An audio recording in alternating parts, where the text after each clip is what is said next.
Assalamualaikum warahmatullahi wabarakatuh.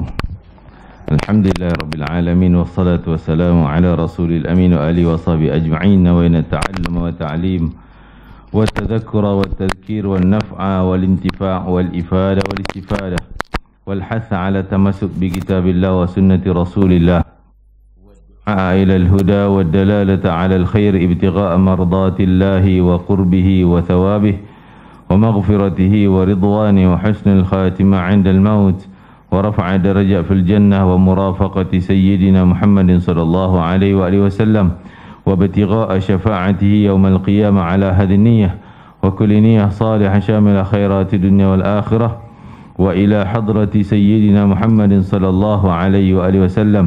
الفاتحة. أعوذ بالله من الشيطان الرجيم. بسم الله الرحمن الرحيم. الحمد لله رب العالمين الرحمن الرحيم مالك يوم الدين إياك نعبد وإياك نستعين اهدنا الصراط المستقيم صراط الذين أنعمت عليهم غير المغضوب عليهم ولا الضالين آمين.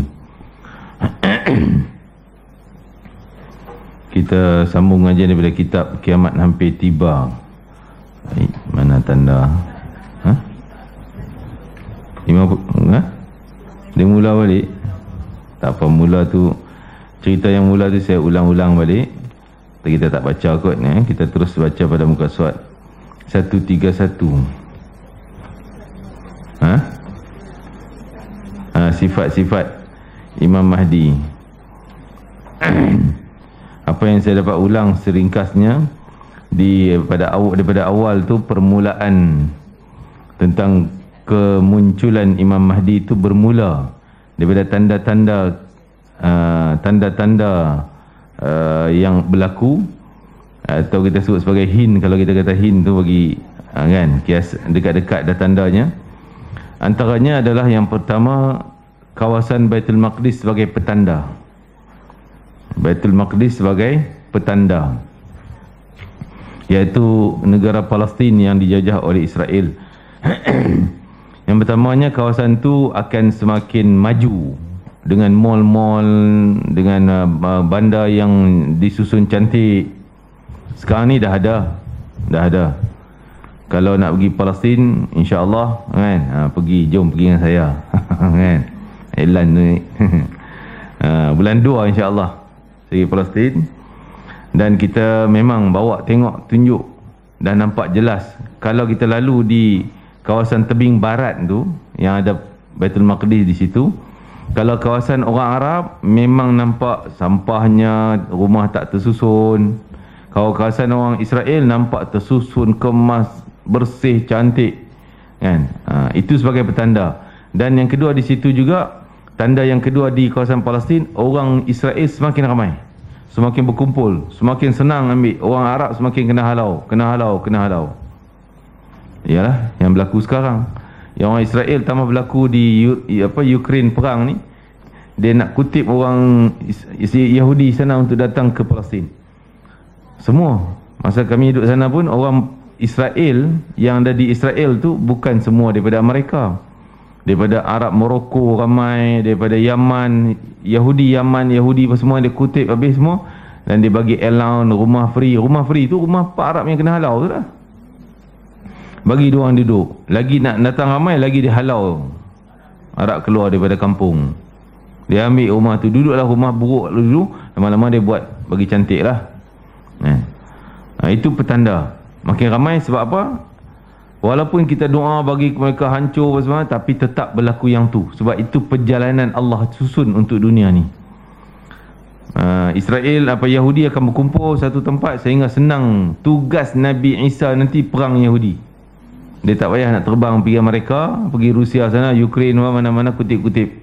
Sini je, satu tempat senang, dah main semua dah. Tu hikmahnya yang berlaku.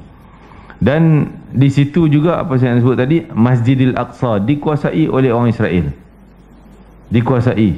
Tu petanda. Semua yang saya sebut ni dah ada. Saya pun dah nampak masa kita pergi. Memang Masjidil Aqsa di bawah tangan kuasa dia. Dia boleh jadualkan orang Islam masuk pukul apa aja. Lebih tak boleh. Seperti kami maghrib, okeylah, daripada siang tu dia bagi pada orang Islam.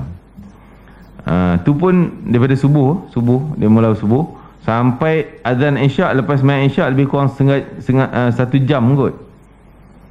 Mesti orang Islam kena clear daripada Masjid Al-Aqsa. Pasal malamnya khas untuk orang Yahudi. Yahudi masuk, dia orang masuk dengan kasut-kasut. Dia menari trompet dia propeng dalam Masjid Al-Aqsa. Kita tak nampak dah, kita kena keluar. Esok vacuum lah pula kan. Yang itulah kita ni. Jadi dah mereka kuasai. Tambah sekarang ni, tadi kita kata dari subuh sampai ke isyak. Sekarang ni celah-celah tu antara subuh dengan zuhur tu, ada waktu yang polis kawal untuk orang Yahudi datang. VVIP dia orang masuk. Itu jadi kekecohan. Kalau VIP nak masuk waktu tu, VIP dia orang lah. Dia polis kena kontrol, kawal semua. Orang Islam duk ada dalam tu yang jadi bergaduh tu. Jadi nampak dah Masjid Al-Aqsa dikuasai oleh orang Yahudi. Itu 3 petanda di kawasan Palestin sana. Satu, negara dikuasai, negara rakyat dia makin ramai, dan Masjid Al-Aqsa tu sendiri. Dan yang seterusnya tajuk muka surat 126 tu tentang keruntuhan Madinah Al-Munawwarah. Runtuh kita tak pasti sama ada runtuh yang dimaksudkan adalah bangunan-bangunannya, wallahu alam, atau keruntuhan iman orang Madinah. Ini nampak ada. Sebab di Madinah ni bukan semua orang beragama Islam yang Islam tulen. Ramai je orang munafik, ramai je orang Syiah. Sampai malam Karbala, malam 10 Muharram, polis daripada mana kampung tu mai kawal Madinah. Kita pun heran. Pernah sekali saya haji lambat, balik lambat 10 Muharram, tengok polis, sukatan ramai. Heran pasal apa? Dia kata ni esok 10 Muharram polis semua kena turun. Sebab Syiah pun ramai, takut Syiah buat sesuatu yang tak ni kan. Jadi kalau takat buat dalam kawasan rumah dia orang, dia tak kacau. Buat di luar tak boleh. Jadi nampak keruntuhan akidah ataupun iman, nampak. Tapi kalau nak kata keruntuhan bangunan tu, wallah alam, itu mungkin kita tak nampak lagi. Jadi tak pasti nama keruntuhan di sini runtuh bangunan-bangunannya ke runtuh iman-imannya. Kalau runtuh iman memang nampak jelas penguasaan mereka ni dah bukan matlamatnya pada iman, tapi semua kerana nak duit, beriman pada wang, duit kan. Sehingga orang-orang saleh yang ada dalam tu tertekan. Wali-wali Allah yang ada dalam Madinah ni rasa tertekan. Memang maksudnya ada tekanan. Sampai contohnya para habaib, saya tak nak sebut nama lah kan, di sana sampai tak boleh nak keluar bebas. Takat beli barang cepat-cepat masuk. Saya nak pergi rumah ziarah pun dia kata, kau datang jangan pakai kopiah, jangan bawa syal ni. Okey, masuk dalam beg semua. Taksi kau ambil turun ni cepat, naik sendiri, aku tak payah tunggu aku masuk rumah. Saya bagi dia punya direction macam tu. Arahan dia gitu. Kena buat. Tak pakai kopiah apa semua, tak pakai serban kan. Kita pun heran, nampak macam tak ada apa-apa. Dia kata tak ada apa, tapi spy dia tu, spy dia pakai biasa je. Nampak adalah benda-benda yang akan mengganggu kehidupan dia orang. Kita pergi balik tak ada masalah, dia tuan rumah tu. Jadi hal-hal yang macam tu yang menyebabkan mereka rasa tertekan kan? Dan sampai dia orang tak mampu nak bayar dah apa permit tahunan tu, kalau kita visa gitu kan. Sampai kena duduk kira illegal lah, terpaksa. Bayangkan setahun nak kena bayar dekat 15,000 3 orang, anak dewasa seorang, suami isteri 5,000. Lepas tu anak pula yang kecil makin naik daripada 100 jadi 150, 200, 250. Makin kerja, dia orang tak boleh kerja di tempat ni. Jadi macam mana kan? Jadi nak cari pendapatan kena sekat, tapi kena bayar mahal. Memang tu tertekan, dia kata tak boleh dah, jemputan ke Malaysia apa semua tak boleh pergi, dia tak boleh keluar lah. Jadi itulah, minta tolong kita kalau pergi, tolong jual kurma pada jemaah sebagainya sebagai bantuan pendapatan dia orang. Jadi itu kadang-kadang orang kita pula sungguh Allah mak mahal sangat dengan dia kau ni, ya, kita niat nak tolong, mahal sikit tak apalah, kita bagi bantuan kan. Itu dah berlaku. Okey, sini Imam Mahdi akan lahir dan beliau akan memimpin umat. Memang lahir tapi kita pun tak tahu di mana, siapa keluarganya, mak ayahnya. Hanya yang dapat kesan orang tu orang ni hanya wali-wali Allah yang tahu tandanya. Jadi tak ada siapa boleh dakwa ni anak saya ni Imam Mahdi nanti. Kan? Tu bohong kalau dia dakwa macam tu. Sebab dia sendiri pun tak tahu, mak ayah dia pun tak tahu. Kata dia akan jadi Imam Mahdi. Yang tahu ulama-ulama wali-wali ni akan datang nanti. Dan dia daripada keturunan Nabi Muhammad SAW, seperti hadis tu, la tazhabud dunya, tidak akan lenyap dunia sehinggalah Arab ini akan dikuasai oleh seorang lelaki daripada keluargaku, ahli baitku, keturunan Nabi SAW. Sama ada dua-dua memang mak ayah tu daripada jalur Rasulullah, sama ada daripada Hasan bapaknya atau daripada Husin bapaknya. Dia akan bercampur dua tu, bapak sini mak sini, atau mak sini gitu. Jadi kita tak boleh, dulu heboh juga kan yang maula datang sini orang kata ni lah Imam Mahdi lah apa. Tak boleh, kita tak boleh main teka-teka macam tu. Kita bukan orang layak untuk menentukan si fulan-fulan. Hanya orang tertentu, wali-wali Allah aja. Dan tandanya dia lahir di Madinah, dia hidup sekitar Hijaz, Madinah, Mekah, Mekah. Wallahu alam. Itu, dan yuwati'u ismuhu ismi, kata Nabi, nama dia sama dengan nama aku. Nama dia sama, Muhammad bin Abdullah. Itu nama. Ataupun Ahmad bin Abdullah. Maknya pun sama, Aminah.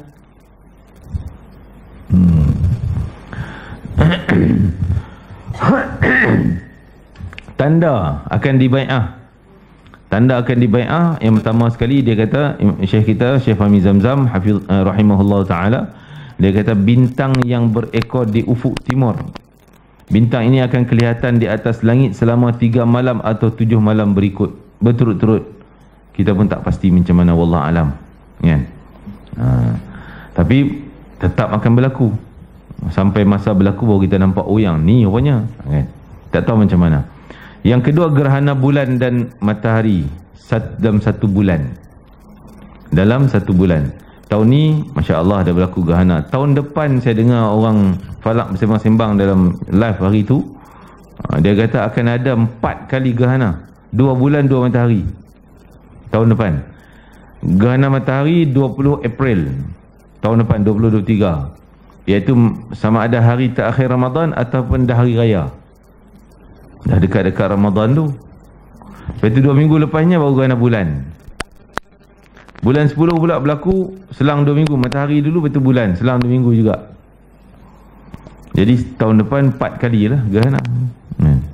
Semakin kerap. Tapi yang petanda ni dalam 1 Ramadan berlaku dua-dua sekali, matahari dan bulan. Kalau berlaku macam tu, nampak petanda dah bermula. Kan? Dah ada start point dia dah mula dah. Apa dia? Musim haji tu Ramadan, Syawal, Zulqaidah orang pergi haji, Zulhijjah penuh haji. Masa zaman tu berlakulah pembunuhan, pergaduhan, permusuhan sesama jemaah haji.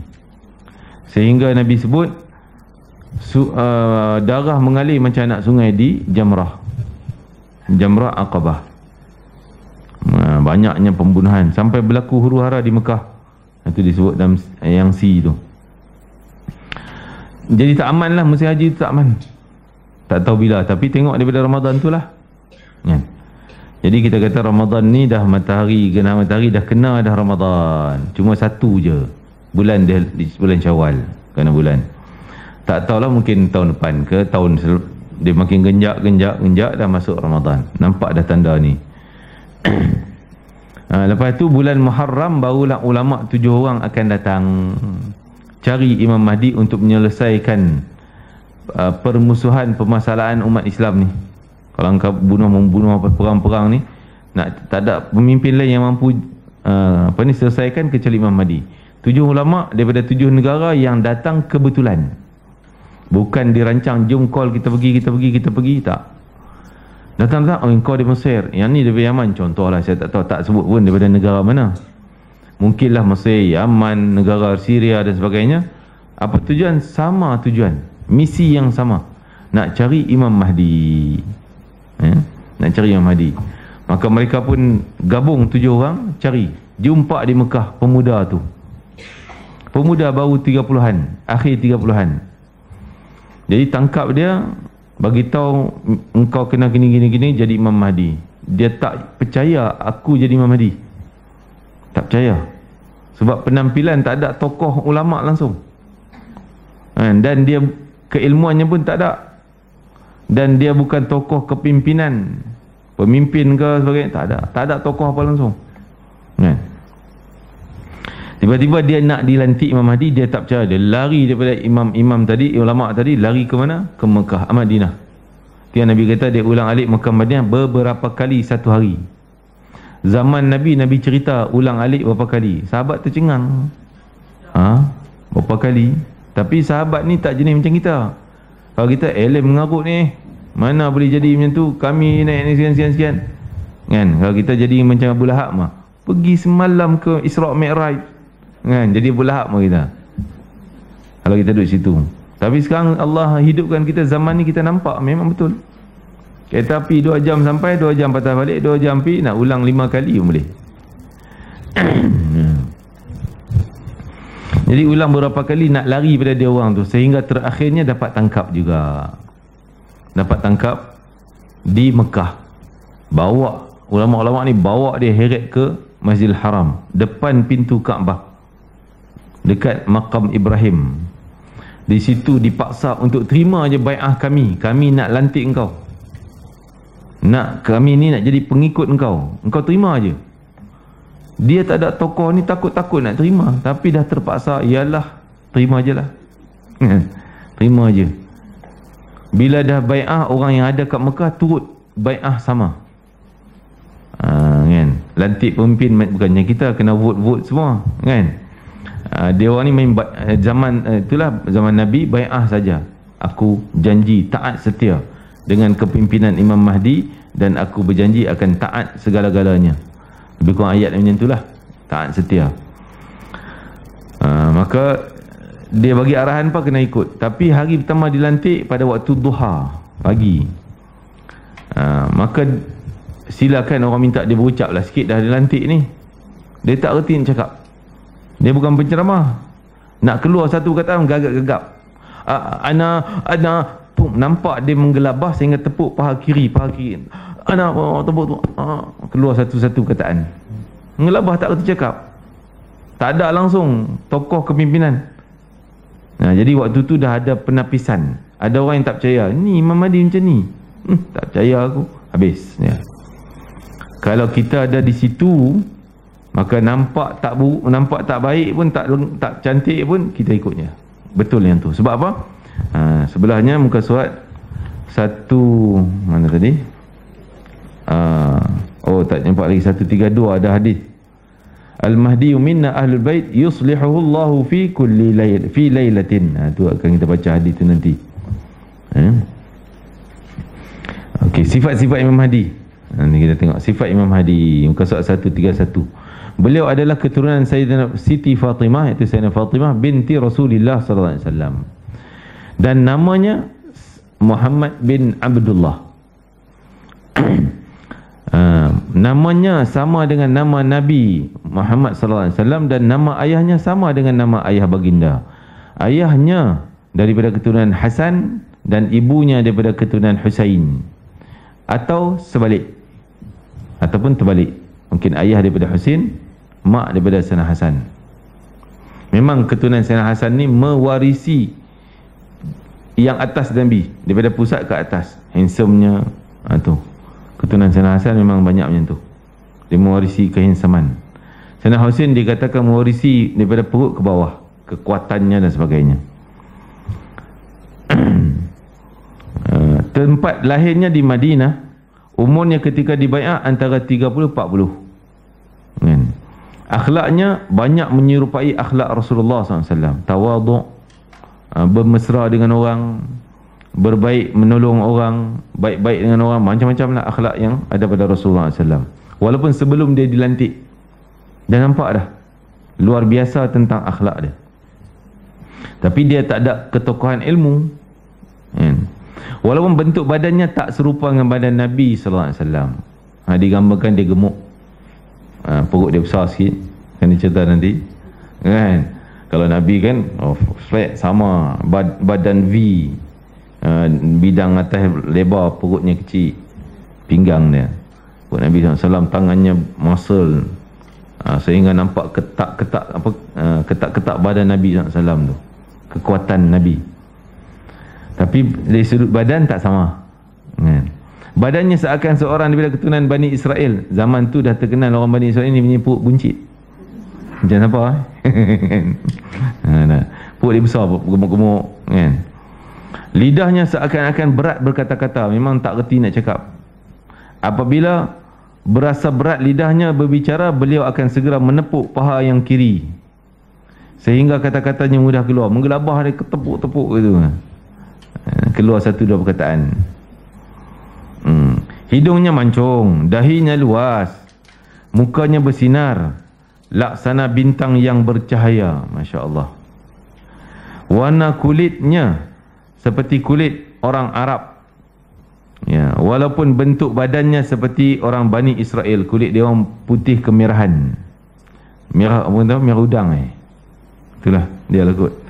Di antara giginya ada sedikit jarang. Ini orang Arab menganggap orang handsome, cantik. Kalau perempuan cantik, gigi dia ada jarang-jarang kan.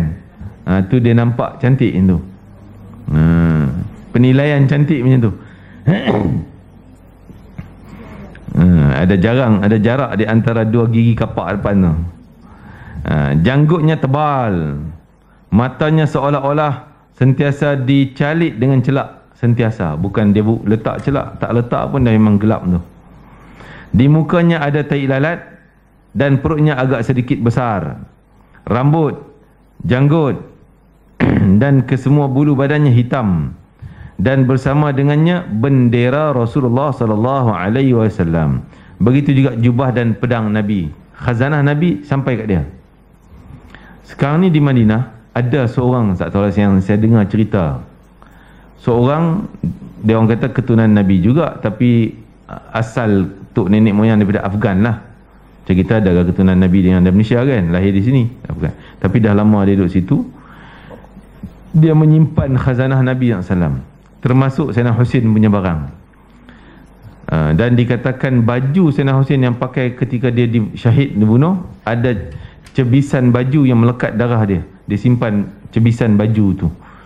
Ada orang kita, orang Malaysia pergi ziarah dia, saya tak sempat pergi.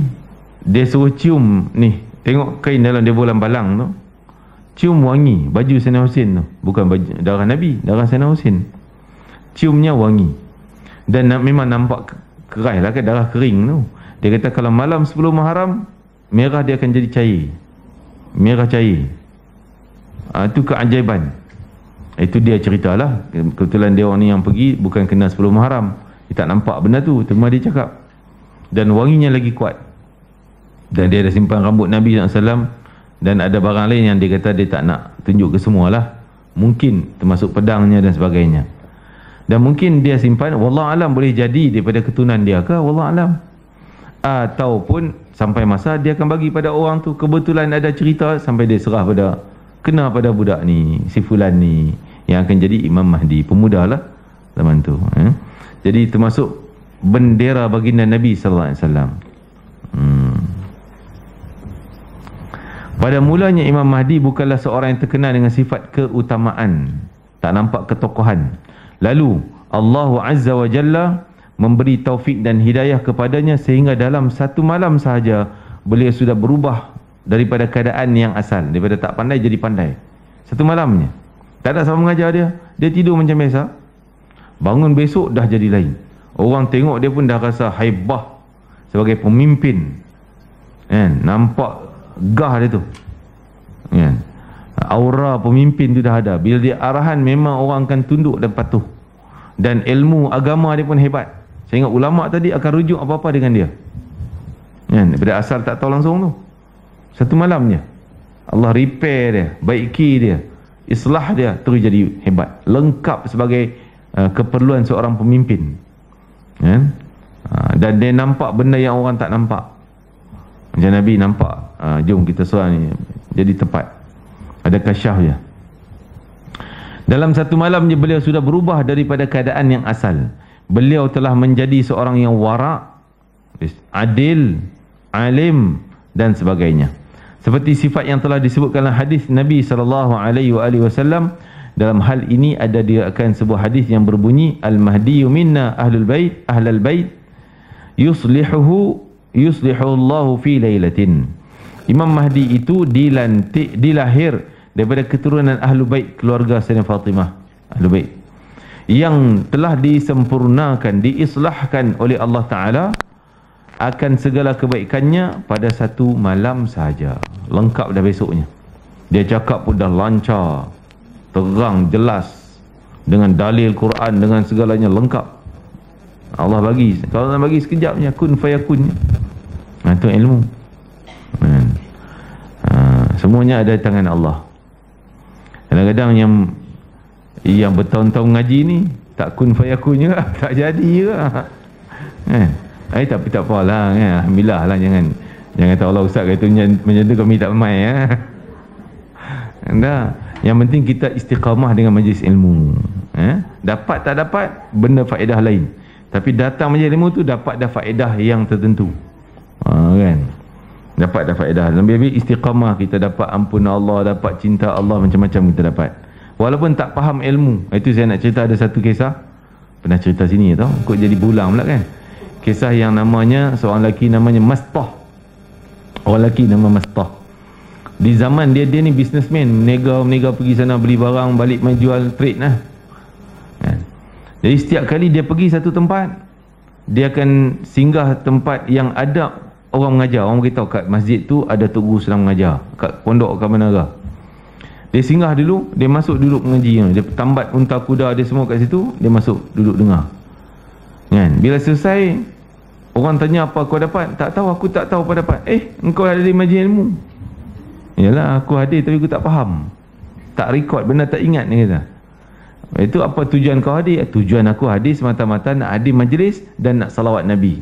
Sebab dalam majlis itu qala Rasulullah SAW, sallallahu alaihi wasallam, dia pun, aku nak banyak salawatnya, dengar nama Nabi aku nak salawat. Dia pergi tinggal dulu bisnes, hadir dulu yang tu, semata-mata nak banyak salawat kepada Nabi sallallahu alaihi wasallam. Tu je, ilmu tak reti, tak faham. Dia meninggal dunia satu ketika, satu masa dia meninggal dunia. Maka ulama wali Allah di zaman dia, lupa namanya, ini cerita ni Imam Sakhawi, ulama tafsir, cerita kisah dia. Ulama tu bermimpi jumpa dia. Wali Allah ni mimpi jumpa dia. Tanya, Mastah, macam mana kau sekarang ni dalam kubur? Dia kata, aku dapat nikmat syurga macam-macam. Dosa aku Allah padam semua sekali. Padahal dia bukan ulama, bukan ahli ibadah banyak pun. Tapi yang hadir itu je. Mungkinlah bisnes dia kadang bercampur macam-macam wang ringgit dia kan, yang halal ke syubhat dan sebagainya. Jadi dia kata tak ada bentuk azab, semuanya nikmat. Ulama tanya, apa benda yang menjadi disebut sebagai syahid ataupun poin utama yang Allah bagi kau nikmat macam ni? Maka dia rasa, dia kata tak ada lain kecuali cinta aku untuk hadir majlis ilmu dan bersalawat pada Nabi. Tu je. Pergi mana, tinggal dulu bisnes, yang ni dulu. Selesai ni baru pilih beli barang ke apa benda yang lain. Majlis ilmu, cinta dia. Pergi mana tempat, cari yang ni dulu. Salawat Nabi SAW, banyak-banyak majlis, selesai. Ilmu tak tahu, tak faham. Kan? Lebih kurang macam orang di tempat Isban Jaya lagi kot. Bukan sini kan, orang sini. Orang sini dapat juga ilmu, faham kan, backup lah sikit. Ala kulihat, begitulah kita nak sebut, datang majlis ilmu dapat faedah, faham tak faham benda lain. Jadi Imam Mahdi, Masya Allah, satu malam Allah bagi kun fayakun kat dia, berubah terus. Dengan kesempurnaan segala akhlak dan kebaikan ini, maka Imam Mahdi layaklah menjadi memimpin dunia dan menghapuskan segala bentuk kezaliman, sehingga dunia menjadi makmur, aman, damai pada masa pemerintahan dia. Kezaliman hancur. Dia pergi mana ada dengar, mesti selesai. Orang bertekak berebut, dia selesaikan, dua-dua aman. Kan? Kadang-kadang kita selesaikan, satu seronok huri, yang satu dendam, pasal hak aku kau ambil. Tak, bila dia menyelesaikan, dua-dua untung, dua-dua dapat keuntungan. Ini kebijaksanaan. Luar biasa Imam Mahdi. Dan apa kerja utama setelah dah semalam dilantik, malam ni dia menjadi tokoh kepimpinan, apa kerja utama dia? Masa hari tersebut sibuklah orang datang bai'ah. Sibuk orang datang bai'ah. Orang yang daripada Mekah yang beriman, yang yakin, semua datang bai'ah. Kalau kita ada sana, maka kita pun kena bai'ah sekali. Dengar-dengar kita pergi sama. Itu bulan Muharram tu, kan? Ada orang dah standby tahun ni Ustaz, bulan Muharram nak pergi. Tahun depan tak tahu nak pergi bulan Muharram, kan? Tak apalah, nak pergi lah, kan? Cuma jangan salah macam orang tahun ni lah, yang rakyat Malaysia tu, kan, yang pergi bulan haji konon nak Imam Mahdi di mana, di Arafah. Semua fakta tak bertepat belaka. Jadi orang yang dengar tak tahu yang sebenar, dia kata betul yang tu, dia ikut sampai tergolok gadai semua, tanah rumah, balik main dah, sekarang apa pun tak ada dah. Jadi itulah bahayanya bila kita tak ada tahu ilmu yang sebenar. Kita dengar tu, kita percaya yang tu. Jadi kita ambil apa yang Syekh Fahmi Zamzam ni, saya yakin ialah Syekh Fahmi, kan, ilmu dia masya-Allah. Jadi kita apa yang dibentang di sini, ini yang sebenar, dan apa yang perjalanan ni yang berlaku. Okey, lama pemerintahan dia sejak dia dilantik. Tadi yang sebut sibuk bai'ah. Datang bai'ah, maka semua tu akan dengar arahan. Maka bukan hanya orang di sana, kalau kita berada di Malaysia ni, Kuala Lumpur ni pun boleh juga akan ada cara saluran kita bai'ah dengan Imam Mahdi. Adanya nanti. Ada WhatsApp lah, kan. Allah alam lah zaman macam mana, kan. Tapi akan ada maklumat tu akan sampai, kita akan dapat tahu. Dan kita kena ikut arahan dia. Kalau dia ngarah apa pun, ikut. Yang bantah, yang halang, itu semua menentang dia, akan jadi pasukan lain pada pasukan Imam Mahdi, Dajjal punya pasukan. Tu je. Nanti akan timbul dua tu je. Pasukan ni ke pasukan sana. Imam Mahdi akan merintah selama 7 atau 9 atau 30-40, itu khilaf di kalangan ulama'. Mungkin semua kita gabung antara 30-40 tu zaman pemerintahan dia. Okay. Tapi 7-9 tu zaman kegemilangan, zaman aman. Zaman aman. Awal-awal perang dulu, memang perang. Zaman aman betul-betul antara 7-9 tahun.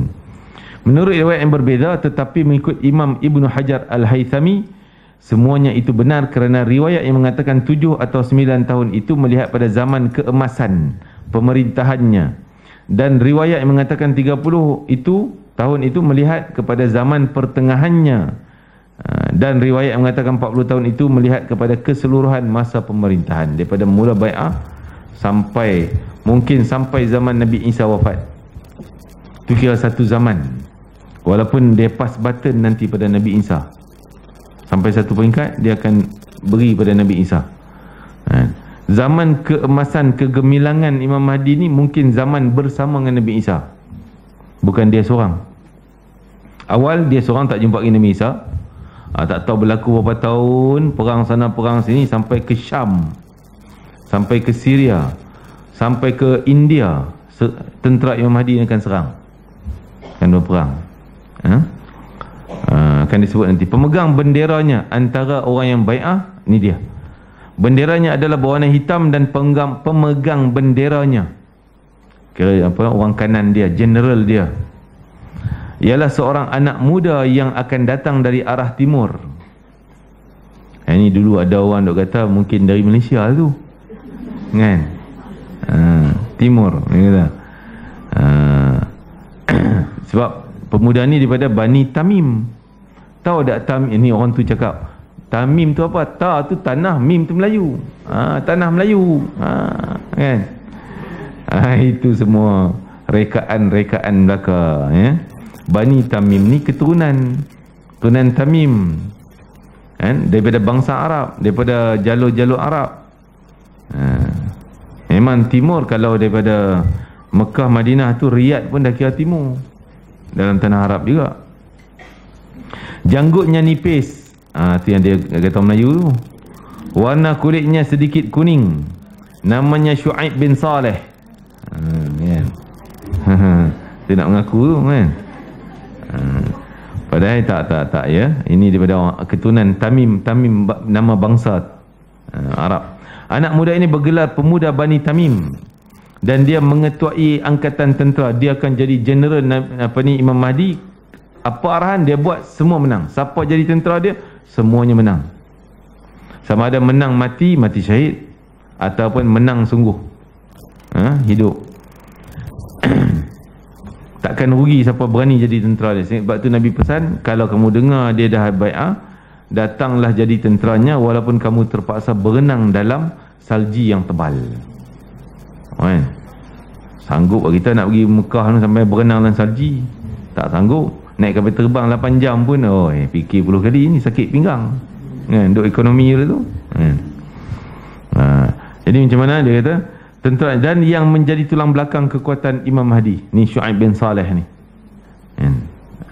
Kalau siapa yang soleh di sini bolehlah nama anak Syu'aib, kot dia kot kan. Mereka selalu berpakaian putih dan kopiah mereka berwarna hitam, insya-Allah. Pada waktu malam bagai pendeta yang khusyuk beribadah pada Allah Ta'ala. Malam ahli ibadah menangis-nangis. Pada waktu siang laksana singa yang lapar. Kalau berdepan dengan musuh habis, maksudnya musuh akan lenyap. Maju ke hadapan menyerang musuh dengan tidak mengenal erti takut atau mundur. Jadi ciri tentera Imam Mahdi tak semestinya orang yang hebat, bodybuilder, gini badan ketul-ketul, tak semestinya. Ciri utama iman. Ciri utama kuat iman dan bangun malam tak pernah tinggal. Ini kekuatan Imam Mahdi, kekuatan tentera Imam Mahdi. Bangun malam. Kalau miss bangun malam, memang lemah dia besok. Lemah bukan fizikalnya, tapi lemah amalannya. Kalau orang istiqamah, dia akan dapat rasa malam tak buat, hari ni ada benda yang tak kena kan? Jadi itulah ya, sehingga Imam Haddad dalam kitabnya kitab Tariqat Jalan Akhirat, dia sebut kalau orang yang menuju jalan akhirat mesti jadi rukun kehidupan dia bangun malam, ibadah waktu malam. Takkan mudah dapat kejayaan kalau orang yang tak amalkan bangun malam. Dan semua wali-wali Allah jadi benda tu wajib ibadah bangun malam. Sehinggalah menetis air mata, menangis pada Allah Ta'ala. Sekurang-kurangnya solat 2 rakaat ya. Ataupun ibadah-ibadah apa je lah, Qurannya, zikirnya, munajatnya, istighfar, minta doa dan sebagainya. Ini kekuatan. Sampai Syekh Habib Kazim pernah ceramah, dia kata, kamu minta. Ada orang tanya, Habib, kami dah tua ni, boleh kami minta jadi tentera Imam Mahdi? Minta doa pada Allah lah, jadikan aku sebagai tentera Imam Mahdi. Itu Habib Kazim kata, ciri tentera Imam Mahdi bukan muda semua, tua tak layak kan? Layak kalaulah iman dia layak, kalaulah kekuatan ibadah dia layak. Itu kelayakan yang paling besar. Dan malah kata Syekh Habib Kazim, dia kata, kalaulah kita sungguh-sungguh minta tapi kita meninggal tak sempat sampai zaman ni, mungkin boleh jadi dari sudut pahala dia dapat. Mungkin boleh jadi dia hidup semula akan menjadi tentera Imam Mahdi. Itu tak mustahil bagi Allah Ta'ala, tapi tak pastilah pilihan Allah Ta'ala. Boleh. Tentera zaman Nabi perang Uhud banyak orang perempuan, tapi bukan di saf pertama lah, bukan saf angkat pedang, dia saf belakang lah, bantu rawat, masak, apa semuanya dia saf belakang. Perempuan kan, mana tahu minta semua Allah layakkan kita kan? Pada waktu malam bagai pendeta yang khusyuk beribadah kepada Allah Ta'ala. Pada waktu siang laksana singa lapar, maju ke hadapan menyerang musuh dengan tidak mengenal erti takut dan mundur. Saya nak cari satu nama perempuan yang menjadi tentera Nabi SAW dalam perang Uhud. Antaranya Ummu Aiman. Namanya Barakah, nama sebenarnya Barakah, tapi digelar sebagai Ummu Aiman kerana anak dia nama Aiman. Dia babysitter dia yang jaga Nabi masa kecil. Dia antara menjadi tentera dalam perang Uhud. Dan ada seorang perempuan lagi, Ummu saudara kepada Uqasyah bin Mihsan, kakak dia pun menjadi tentera. dia lakut bukan yang bukan nama tu. Dia saudara perempuan kepada Uqashah, sehingga anaknya syahid. Dia menangis lah kan, sedih anaknya menangis, anak dia meninggal, menangis jadi macam sikit macam meracau tu kata. Sampai dia marah orang mandikan anak dia yang dah meninggal. Dia kata jangan mandikan air tu, tak lagi dia mati. Padahal dia dah wafat dah, maksudnya bukan mati di medan perang. Jadi orang beritahu pada Rasulullah dia sedang macam ni. Nabi kata beritahu dia, aku doakan dia supaya dia dipanjangkan usia dia, umur dia, dan diberi keberkatan. Uqashah, si adik dia ni, pergilah beritahu yang benar dialah wanita terakhir di kalangan wanita sahabat Nabi yang meninggal dunia. Umur dia ratusan tahun, 100 tahun lebih, berkat doa Nabi SAW. Dia menjadi tentera Nabi dalam perang Uhud, tapi di saf belakang lah ya. Okey, kita tengok tajuk usulnya gempa bumi yang akan menelan tentera As-Sufyani. Ini tentera Sufyani. Sebab dia tentera Sufyani, mungkin nama pemimpinnya Sufyan kan. Tenteranya ada tentera yang sangat jahat, sangat zalim, kejam, berpusat di Syria, Syam sekarang ni kan. Sekarang ni apa presiden dia? Bashar Assad kan. Itu pun dah dahsyat dah kan. Dah nampak teruknya, kejamnya, habis orang miskin, tembak mati begitu je tentera dia. Setelah mendengar tentera pembai'ahan Imam Mahdi di Mekah, seorang penguasa zalim di Syria yang dikenali sebagai As-Sufyani. Memang nama-nama macam ni macam ala-ala orang Syiah. Nama-nama macam ni memang apa tu, pemimpin sekarang ni pun Syiah Syria tapi dia minoriti Syiah Alwiyin, bukan Bani Alawi. Bani Alawi Habib-Habib kita. Alwiyin lain, satu kelompok Syiah minoriti yang sikit, Syiah Alwiyin. Dia menguasai Syria, jadi pemimpin Syria. Pada awal mereka kira adil lah dengan orang sunnah pun, dia jadi pemimpin baik. Tapi sekarang apa dia jadi? Ahli sunnah tu yang dibunuh dulu. Itulah sikap Syiah. Awal-awal dia baik-baik, jiran-jiran. Macam di Iran dulu, di Syria pun Syekh Quraim Rajih pernah cerita, dia kata kamu hati-hati dengan Syiah. Kami dulu berjiran-jiran dengan Syiah ni, kami baik dengan dia orang, dia orang baik dengan kami, bagi makan, kongsi anak-anak, kawan-kawan semua. Tapi bila berlaku fitnah macam ni, dia orang lah orang pertama datang serang rumah kami, rumah orang ahli sunnah. Tak ada jiran pun tak ada. Sebab bagi dia, ahli sunnah ni semua macam binatang, kalau dia bunuh dapat pahala. Macam binatang belaka. Itu akidah sikit sebanyak terambil daripada akidah Yahudi. Pandang lain pada Yahudi, binatang belaka, boleh bunuh dan halal darah, halal harta. Itu Syiah. Hati-hati dia kata. Memang dia hari ni baik yang kita senyum-senyum, berkawan, bersahabat, tapi sampai satu masa bila dia dah berani, dah kuat, dia tak segan-segan nak pukul kita. Itu yang berlaku di Syria zaman Arab Spring tu lah. Sampai sekarang ni kepanasan tu masih ada. Sufyani akan, bila dia dengar, akan bergegas mengirim tenteranya ke Mekah untuk menumpas angkatan tentera Imam Mahdi. Dia hantar berbatalion-batalion, banyak hantar. Pergi lalu Madinah dan diperintah supaya bunuh semua keluarga Nabi SAW. Siapa aja yang kenal keluarga Nabi, bunuh di Madinah. Banyak dia kena bunuh, dan mereka dah selesai misi di Madinah, nak pergi ke Mekah. Ini akan disebut. Apabila tentera itu sampai di satu tempat yang bernama Baidak. Baidak khilaf, sama ada Baidak kalau terjemahnya orang kata tanah lapang, sama ada tanah lapang di mana pun tak tahu, tapi dalam kawasan Madinah, ataupun Baidak yang disebut tanah lapang di kawasan antara Masjid Nabawi Madinah dengan Masjid Bir Ali. Antara tu tak jauh tu, orang nak pergi umrah lalu situ, akan pergi Masjid Bir Ali nak miqat kan. Iaitu satu tempat yang berhampiran dengan kota Madinah Al-Munawwarah. Tentera ini akan ditelan bumi. Bumi telan, maksudnya dia jelus, tanah jelus, gedebum semua jatuh. Tentera ramai tadi ni, termasuk orang tempatan, orang yang lalu, semua kena.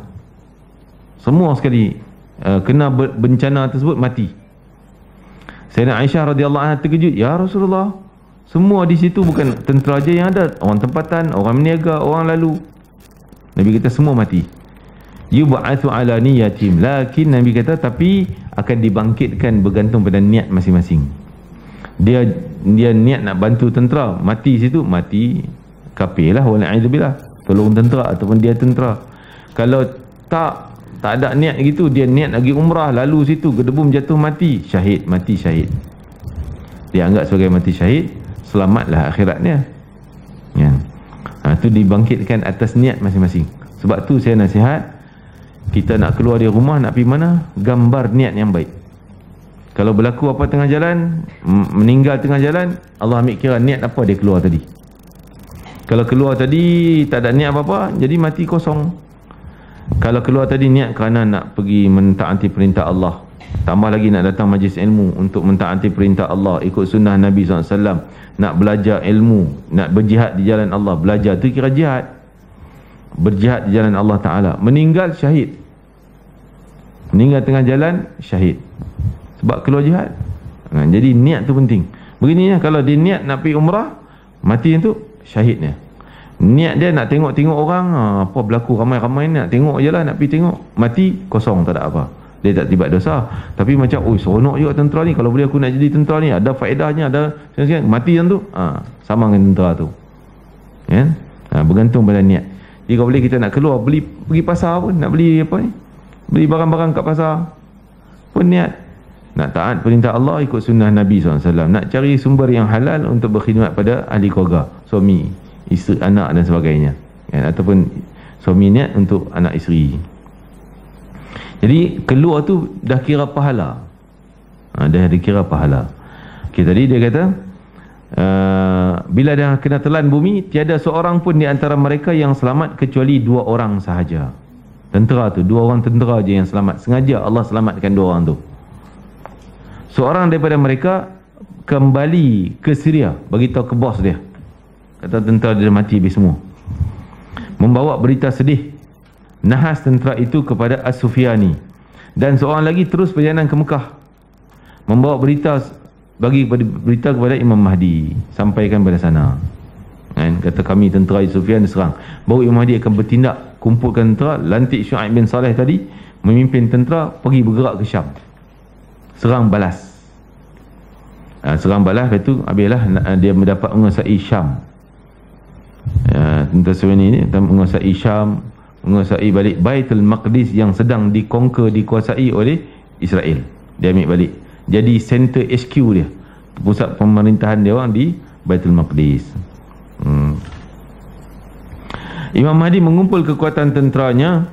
Setelah itu Imam Mahdi pun berangkat ke Baitul Maqdis untuk mengumpul kekuatan tenteranya. Dalam perjalanan tu ada lagi yang join di Madinah, di sekian-sekian tempat.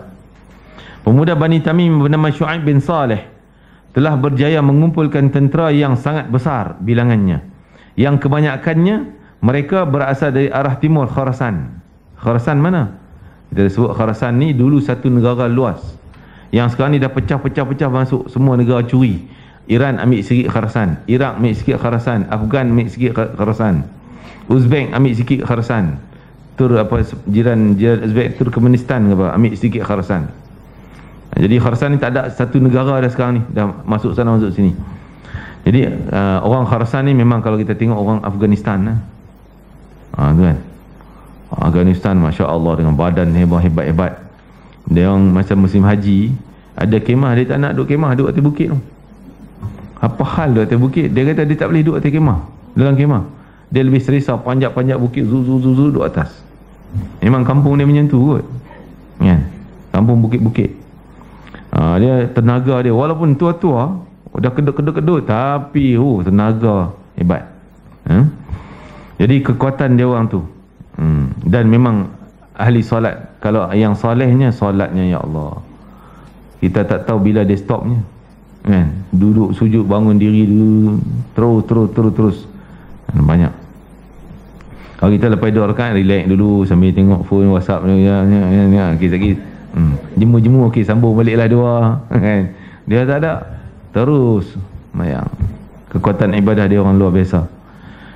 jihad dia orang. Dan dia makan bukan benda macam kita ni, nasi kena ada daging kambing ke ayam ke apa. Dia roti kering tu dia makan kopek sikit keras kan, celup dalam air bagi lembut, gigit-gigit, dah baki masuk balik dalam kain dia punya syal ni, gulung-gulung nak letak kat ni. Ada roti kat situ tu. Ada roti. Oh jalan lapar lagi, buka pula celup air kosong jalan. Itu je. Roti kering keras yang ketuk bunyi macam batu, kong kong kong kong kong. Kan? Ha? Kuat. Tak tahulah macam mana Allah bagi kuatan pada dia. Mungkin adalah sumber yang lain kan. Tapi yang kita nampak tu, maksud dia boleh hidup macam tu, sekadar makan roti kering kan. Kita macam tu, alamak, mati Ustaz, tak boleh makan, nak makan kan. Tak ada. Dan sebenarnya Imam Mahdi memilih Baitul Maqdis sebagai markas. Dah tawan Syam, Damsyik, Damaskus, Imam Mahdi ke Baitul Maqdis, tawan Baitul Maqdis. Tapi dia tak memerangi orang Yahudi. Imam Mahdi faham bukan tugas dia nak lawan orang Yahudi. Tugas siapa? Nabi Isa nanti. Bukan tugas dia. Dia hanya ambil Baitul Maqdis. Israel sekitar tu masih ada orang Yahudi. Imam Mahdi memilih Baitul Maqdis sebagai markas tenteranya, sementara pemuda Bani Tamim itu merupakan kekuatan angkatan tentera dan yang memegang panji-panji tentera Imam Mahdi. Jadi ada misi, dia hantar pergi mana, pergi sampai ke Rom, tentera dia orang. Rom mana, mungkin Itali lah kot, wallah alam lah kan. Sampai ke sana dan sampai ke India, tentera Syuaib ni, walau Imam Mahdi mungkin tak ikut serta, Imam Mahdi jaga di Baitul Maqdis. Tentera dia pergi sampai ke India, mereka berjaya bawa balik khazanah-khazanah yang ada di India, khazanah Baitul Maqdis yang orang Yahudi lari keluar, bawa lari keluar. Jadi khazanah banyak, harta-harta karun kita sebut. Zaman daripada Nabi Ibrahim, mungkin sebelum itu lagi.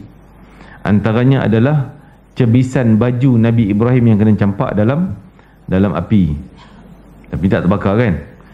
Sampai kain baju tu yang dikatakan sampai kepada Nabi Yusuf AS, yang ketika Nabi Yusuf dicampak dalam perigi, selamat kan. Betul dia orang kata serigala makan apa semuanya ya. Jadi ada cebisan, bukan ambil satu baju tu, cebisan kain tu simpan.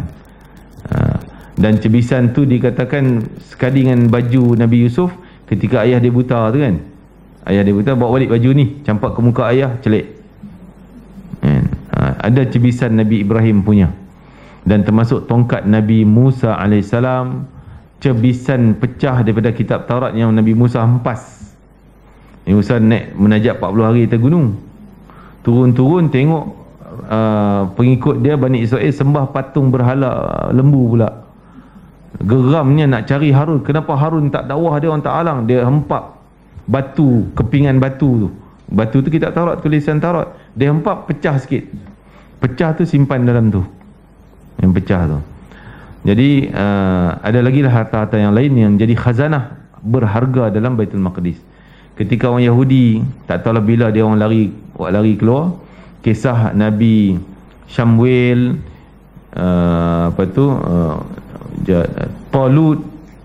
Talut nak lantik pemimpin. Peti tu pernah ada di Rom, tapi tak tenang duduk sana sehingga dia orang kirim kuda bawa peti tu hantar balik ke Talut.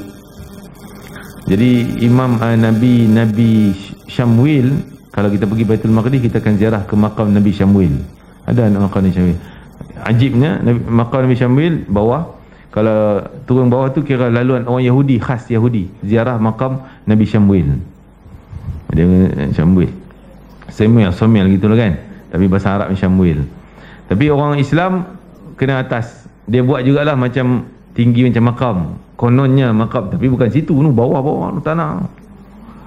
Cuma masa kami pergi tu, kita kebetulan ada orang Arab tu, dia boleh pujuk orang Yahudi ni, minta tolong dia lah, izinkan kami orang Malaysia nak ziarah bawah. Dia benarkan.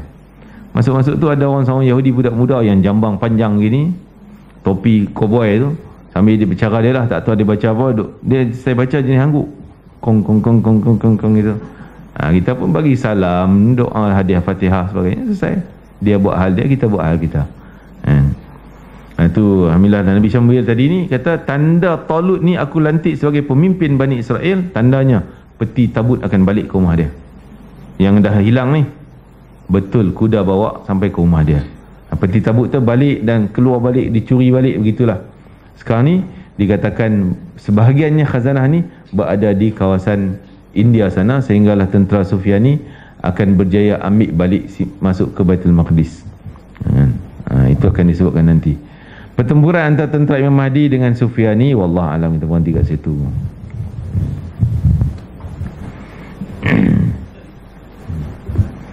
Bismillahirrahmanirrahim. Allahumma fa'na ma 'allamtana wa 'allimna ma yanfa'una, barik lana fi Allah, barik lana fi hadzal yawm, wa barik lana fi jam'ina hadha, barik lana fi qira'atina hadhihi, waj'al hujjatan lana la 'alaina, waj'alhu syafi'an lana yawmal qiyamati ya aziz ya ghafar ya arhamar rahimin, rahmatika ya arhamar rahimin. Dan kita mungkin syekh kita lah Syekh Iqbal akan baca doa ni kot, ya. Mohon doakan saudara saya Tuan Naniah kan, Nawiyah ke, binti Tuan Tengah, semoga sembuh dan sedar semula selepas dioperate 3 minggu lepas. Beliau dioperate selepas jatuh ada darah beku di kepala. Terima kasih. Daripada Nuraini Ahmad. Ala hadiniyah wa qadiyah salihah bi Syekh. Amin. Al-Fatihah. A'udzu minasyaitonir rajim. Bismillahirrahmanirrahim. Alhamdulillahirabbil alamin arrahmanir rahim maliki yaumiddin. إياك نعبد وإياك نستعين اهدنا الصراط المستقيم صراط الذين أنعمت عليهم غير المغضوب عليهم ولا الضالين آمين. تقبل الله منكم إنه تقبل يا كريم. السلام عليكم ورحمة الله وبركاته.